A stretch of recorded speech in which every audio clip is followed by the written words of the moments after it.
Chapter 60. Elizabeth's spirits soon rising to playfulness again, she wanted Mr. Darcy to account for his having ever fallen in love with her. "How could you begin?" said she.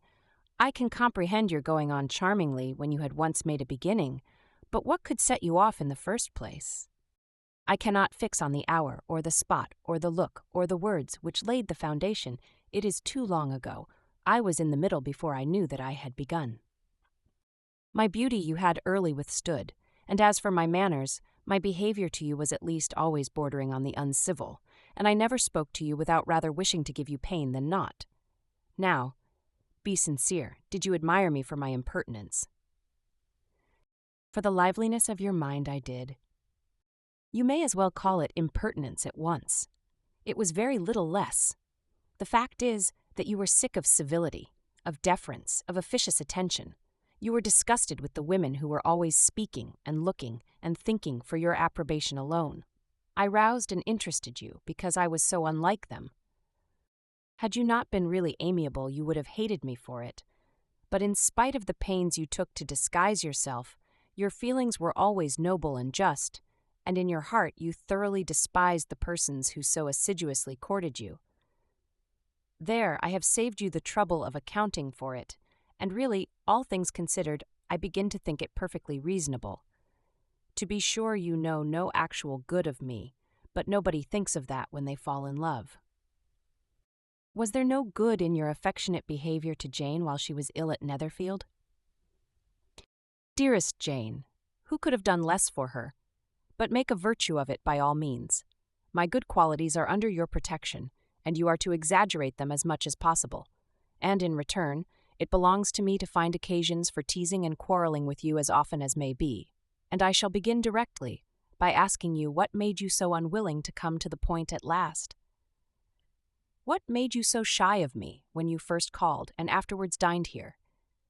Why, especially when you called, did you look as if you did not care about me? Because you were grave and silent and gave me no encouragement. But I was embarrassed, and so was I. You might have talked to me more when you came to dinner. A man who had felt less might. How unlucky that you should have a reasonable answer to give, and that I should be so reasonable as to admit it. But I wonder how long you would have gone on if you had been left to yourself. I wonder when you would have spoken if I had not asked you. My resolution of thanking you for your kindness to Lydia had certainly great effect. Too much, I am afraid. For what becomes of the moral? If our comfort springs from a breach of promise, for I ought not to have mentioned the subject, this will never do. You need not distress yourself. The moral will be perfectly fair. Lady Catherine's unjustifiable endeavors to separate us were the means of removing all my doubts. I am not indebted for my present happiness to your eager desire of expressing your gratitude. I was not in a humor to wait for an opening of yours. My aunt's intelligence had given me hope, and I was determined at once to know everything. Lady Catherine has been of infinite use, which ought to make her happy, for she loves to be of use. But tell me, what did you come down to Netherfield for? Was it merely to ride to Longbourn and be embarrassed, or had you intended any more serious consequences? My real purpose was to see you and to judge, if I could, whether I might ever hope to make you love me. My avowed one, or what I avowed to myself, was to see whether your sister was still partial to Bingley, and if she were, to make the confession to him which I have since made. Shall you ever have courage to announce to Lady Catherine what is to befall her? I am more likely to want time than courage, Elizabeth, but it ought to be done, and if you will give me a sheet of paper, it shall be done directly.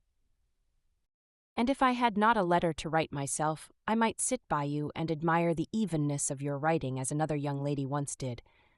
But I have an aunt, too, who must not be longer neglected.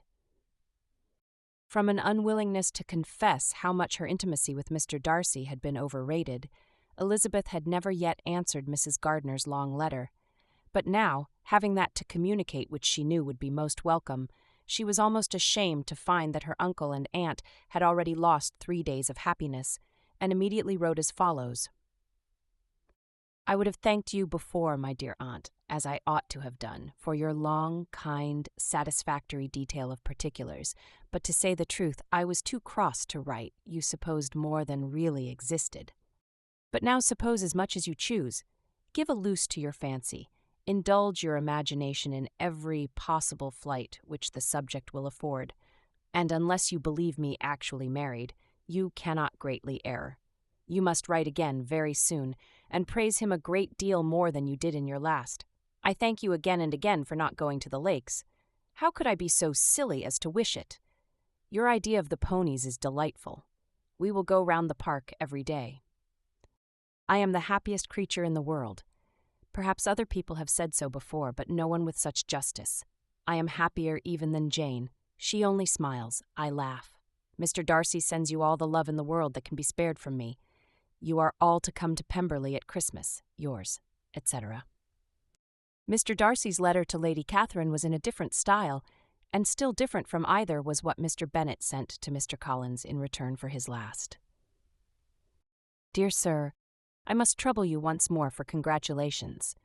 Elizabeth will soon be the wife of Mr. Darcy. Console Lady Catherine as well as you can. But if I were you, I would stand by the nephew. He has more to give. Yours sincerely, etc. Miss Bingley's congratulations to her brother on his approaching marriage were all that was affectionate and insincere. She wrote even to Jane on the occasion, to express her delight and repeat all her former professions of regard. Jane was not deceived, but she was affected, and though feeling no reliance on her, could not help writing her a much kinder answer than she knew was deserved. The joy which Miss Darcy expressed on receiving similar information was as sincere as her brother's in sending it. 4 sides of paper were insufficient to contain all her delight and all her earnest desire of being loved by her sister. Before any answer could arrive from Mr. Collins, or any congratulations to Elizabeth from his wife, the Longbourn family heard that the Collinses were come themselves to Lucas Lodge. The reason of this sudden removal was soon evident. Lady Catherine had been rendered so exceedingly angry by the contents of her nephew's letter that Charlotte, really rejoicing in the match, was anxious to get away till the storm was blown over. At such a moment, the arrival of her friend was a sincere pleasure to Elizabeth, though in the course of their meetings she must sometimes think the pleasure dearly bought when she saw Mr. Darcy exposed to all the parading and obsequious civility of her husband. He bore it, however, with admirable calmness.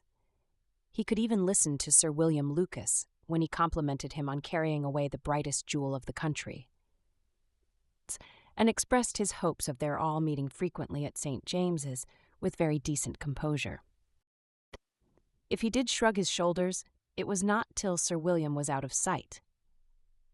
Mrs. Phillips's vulgarity was another, and perhaps a greater tax on his forbearance, and though Mrs. Phillips, as well as her sister, stood in too much awe of him to speak with the familiarity which Bingley's good humour encouraged, yet whenever she did speak she must be vulgar, nor was her respect for him, though it made her more quiet, at all likely to make her more elegant. Elizabeth did all she could to shield him from the frequent notice of either, and was ever anxious to keep him to herself, and to those of her family with whom he might converse without mortification. And though the uncomfortable feelings arising from all this took from the season of courtship much of its pleasure, it added to the hope of the future. And she looked forward with delight to the time when they should be removed from society so little pleasing to either, to all the comfort and elegance of their family party at Pemberley.